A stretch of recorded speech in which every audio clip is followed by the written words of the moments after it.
Assalamualaikum warahmatullahi wabarakatuh. Perkenalkan kami dari kelompok 6. Kami di sini akan membahas dan mempresentasikan tentang bisnis plan yang kemarin sudah kami buat bersama rekan-rekan saya yang akan membantu saya untuk mempresentasikan kepada Bapak Ibu sekalian. Perkenalkan, nama saya Maulidia Amrika, absen 21 penyusunan identitas usaha. Nama usaha dari kelompok kami yaitu Ladrang Cap Cinta. Jenis usaha, produksi dan penjualan makanan ringan tradisional. Slogan atau opsional, rasa tradisi, rasa cinta.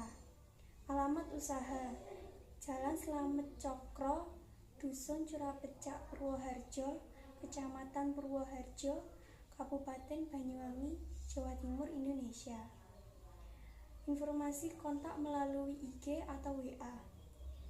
Visi usaha, melestarikan cita rasa tradisional Indonesia dengan kualitas terbaik dan sentuhan inovatif serta dicintai oleh kalangan masyarakat.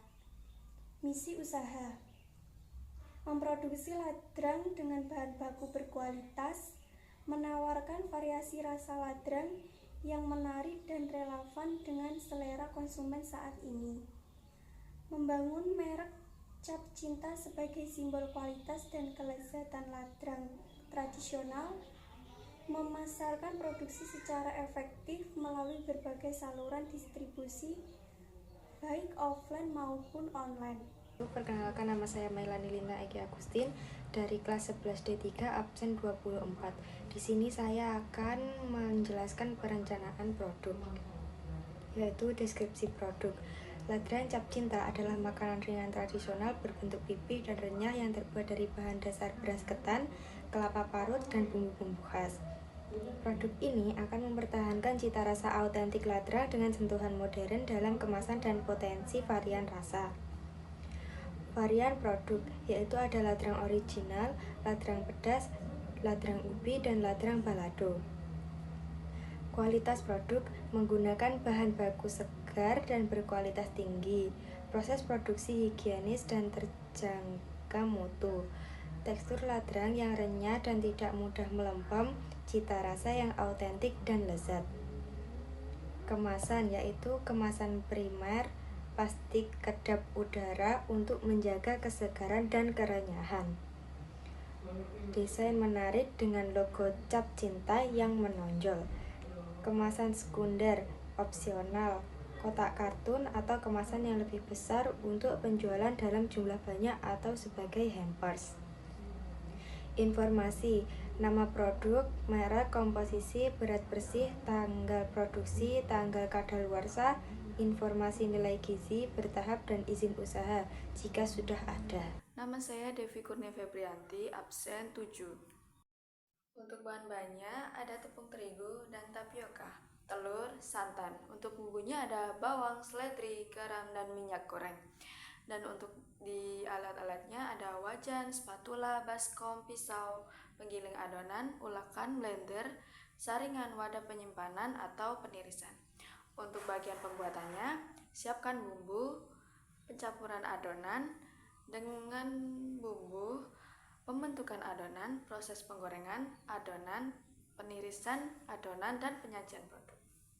Dan yang terakhir ada analisis SWOT. Untuk yang pertama adalah strength atau kekuatan.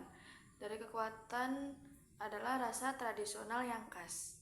Untuk weakness adalah kelemahan, kurang tahan lama setelah penggorengan. Opportunities untuk peluang, tren makanan berbasis tradisional.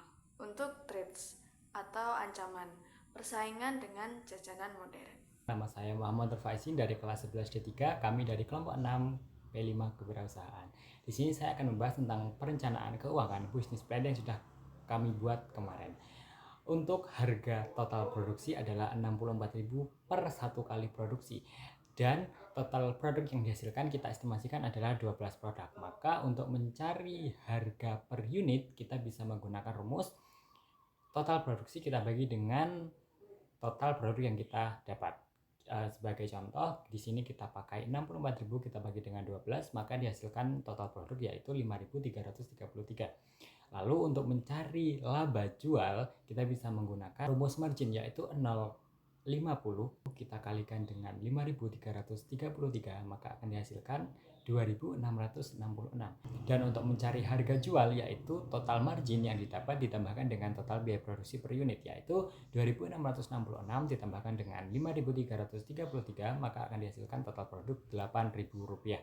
Maka total harga jual produk tersebut adalah Rp8.000. Perkenalkan, nama saya Dimas Sawitri, absen 29. Penyusunan bisnis plan. 1. Riset dan analisis pasar lebih mendalam. A. Mengidentifikasi target pasar secara lebih spesifik, usia, minat, lokasi. B. Menganalisis harga jual ladrang di pasar dan strategi penetapan harga yang kompetitif. C. Mempelajari referensi konsumen terhadap rasa dan kemasan ladrang. D. Mengidentifikasi potensi saluran distribusi, warung makan, toko oleh-oleh, pasar tradisional, platform online, reseller. 2. Perencanaan operasional yang lebih detail. A. Menentukan lokasi produksi yang sesuai. B. Merinci kebutuhan peralatan produksi dan mengadakan bahan baku secara berkelanjutan. C. Menyusun alur proses produksi ladrang. D. Merencanakan kebutuhan sumber daya manusia jika diperlukan. Strategi pemasaran dan penjualan. A. Membangun merek melalui desain logo, kemasan, dan pesan pemasaran yang konsisten. B. Memanfaatkan media sosial dan platform online untuk promosi dan penjualan. C. Menjalani kerjasama dengan toko-toko, warung makan, dan reseller. D. Mengikuti pameran atau bazar UMKM. E. Merencanakan program promosi dan diskon untuk menarik pelanggan. 4. Penyusunan rencana keuangan yang lebih akurat. A. Menghitung biaya produksi secara rinci. B. Menyusun proyeksi pendapatan, biaya, dan laba rugi untuk beberapa periode ke depan. C. Menganalisis arus kas dan kebutuhan modal kerja. D. Menentukan strategi penutupan harga yang optimal.